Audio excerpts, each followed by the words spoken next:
Yajironkoyo was famous for her mouth-watering jollof rice and flavorful soup, and especially her egusi soup.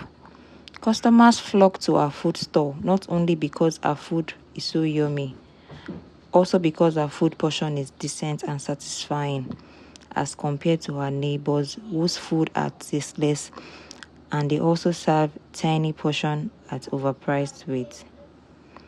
Every customer leaves her store satisfied and with smiles on their faces. Beside her store was Mama Sekodo and Mama Happy Day Jollof. Both of them became friends because they had one thing in common. They both envied Iyaje Onkoyo and would always gossip about her all day. They had the time anyways, because their store were always empty. They only get customers once Iyaje Onkoyo closes for the day. Because her customers rush her food, so she leaves the store before her other neighbors. Iyaje Onkoyo became pregnant and her life took a dramatic turn. It wasn't as if she was sick. No, she wasn't sick. In fact, she became more energetic and stronger. But her only problem was this word cravings, which was the fact that she yearned for the very dishes she sold, but not just any portion. She desired the exact meal she served her customers. It was so embarrassing for her, but she couldn't help it. Iyaje Onkoyo would always beg for a taste with her eyes bleeding. Different reactions from the customer because of her new cravings.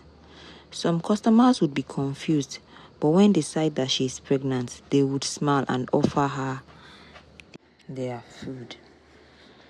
She won't even mind serving them another food. Some would be nice enough to pay for both the first and the second portion, saying, "Madam, your own still good though. My wife was begging for gala from conductor when she was pregnant with our last child. Immediately she put to bed. When she was 6 weeks postpartum, I dragged her to the family planning clinic. Everyone laughed." Iyaje Onkoyo enjoying her meal. At that point, she didn't even hear anything. And once that craving is satisfied, she's back to her normal self. She even has a regular customer named Brother Lamba that has taken advantage of her situation. Brother Lamba will tell her that if she wants his portion, then the food she would serve him must be double portion. Iyaje Onkoyo won't even mind. Whenever this craving struck, she would be shaking like an addict that hasn't gotten her dose for the day. She was always worried and embarrassed. She prayed about it and even told her doctor at her antenatal clinic. Her doctor laughed at her and said, "Madam, I'm sure you're exaggerating. We know cravings are weird, but you will only try to control yourself." She would always try to control herself every time, but will only come back to her senses after her cravings has been satisfied. One fateful day, a lady called Kemi came around to buy jollof rice from her. She took few spoons of rice and started munching on her peppered turkey with satisfaction. You could tell that Kemi was enjoying her meal. Iyaje Onkoyo was trying to control herself, but she couldn't. She went to the lady and begged for a taste. The lady screamed, "Taste? Is that how you people do here?" The lady realized that she was pregnant and she said, So? What if you are pregnant? I hear you pregnant people have weird cravings. What's all this? If you have cravings, you can as well carry your whole cooler and devour it. What's all this?" Before she could calm her down, she had already created a scene, and her next door neighbor, Mama Sekodo and Mama Happy Day Jollof Rice, were already there, giving Mama Onkoyo this dirty look. Instead of them to calm the situation down, they added more insults for her. They said, "You are embarrassing yourself. Control your cravings." The other neighbor said, "Why not sit at home if you can't control yourself?" Iyaje Onkoyo felt so embarrassed that day. She got home and she was crying, explaining things to her husband. Her husband tried to calm her down, saying she will be fine once she puts to bed. She said, "Are you sure? But this has never happened to me with all of my pregnancies. So why is this happening to me now? What could be the problem?" Her husband kept calming her down till she slept off. She continued living her life with her weird cravings.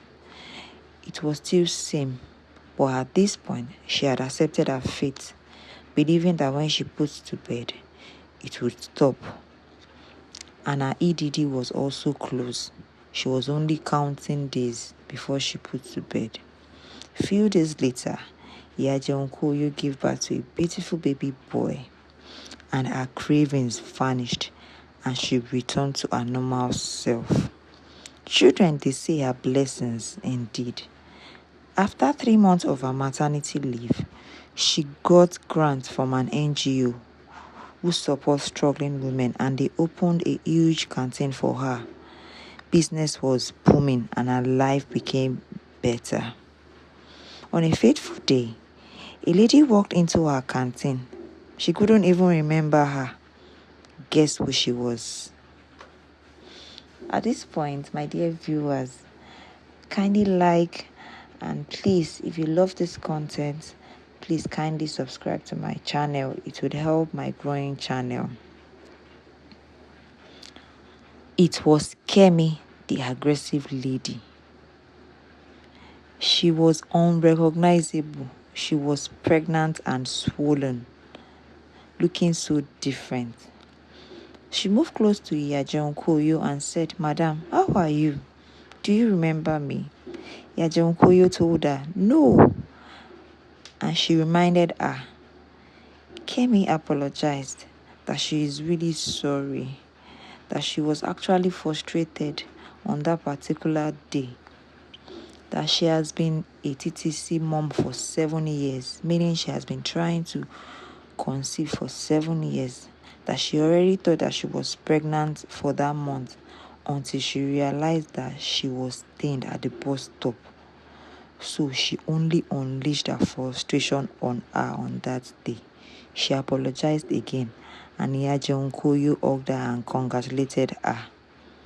Kemi screamed, "Pregnancy cravings are real, oh. I thought pregnant women were being exaggerative." And she said, "You won't believe me if I told you this. The other day, I begged for akara from our next door neighbor who is a vulcanizer, and his whole hands were dirty. I didn't even mind eating an akara from hands that is that dirty. It was after I was done eating, that was when I came back to my senses. Cravings are real and they are crazy." Both laughed and they hugged each other once again. My dear viewers, kindly pen down your thoughts in the comment section. I would love to hear from you. See you in another video.